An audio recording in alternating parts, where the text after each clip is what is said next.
বলা হয় বয়স বাড়ার সাথে সাথে বাবা মায়ের সাথে সন্তানের দূরত্ব বাড়ে। যদিও বাবা মায়ের কাছে সন্তান কখনোই বড় হয় না, কিন্তু আদর স্নেহ দিয়ে বড় করা সন্তানই যখন একটা বয়স পর আস্তে আস্তে মানসিক ও শারীরিকভাবে দূরে সরে যেতে থাকে, তখন সেটি বাবা মায়ের মনে গভীর পীড়ার জন্ম দেয়। শিশু বয়সে মায়ের সঙ্গে কাটানো মুহূর্তগুলো আমাদের জীবনের সবচেয়ে মূল্যবান স্মৃতির অংশ হয়ে থাকে। আজকে আমরা এমনই এক ছেলের গল্প বলবো, কিভাবে ছেলে তার মায়ের সাথে কাটানো সেই ছেলেবেলার স্মৃতিকে নতুন করে ফিরিয়ে এনেছে। মায়ের প্রিয় গান, ছোটবেলা সেই নাচ আর মিষ্টি হাসির গল্প।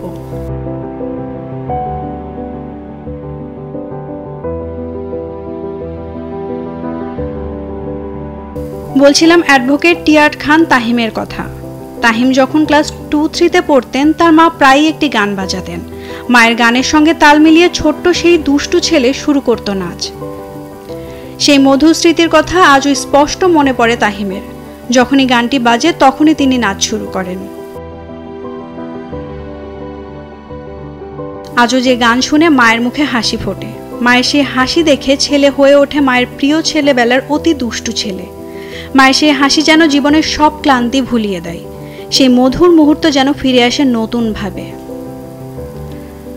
আজ যখন ছেলের বয়স 40 ঊর্ধ্ব, তখনও মায়ের জন্য সেই গান শুনে ছেলে নাচা শুরু করেন, ছোটবেলার মতোই। আর এবার তার সাথে তার মায়ের এই দৃশ্য ধারণ করে সেটিকে আরও মধুর করে দিয়েছে তার প্রিয় কন্যা রিদি।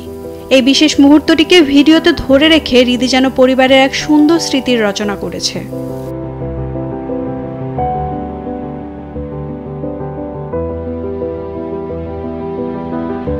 ছেলের এই ভালোবাসা, মায়ের সঙ্গে এই বন্ধন ছোটবেলায় সেই আনন্দময় সময়কে স্মরণ করিয়ে দেয়। মা ছেলের সম্পর্কের এই মধুর গল্প আমাদের মনে করিয়ে দেয় কিভাবে ছোট ছোট মুহূর্তগুলো আমাদের জীবনে গভীর প্রভাব ফেলে।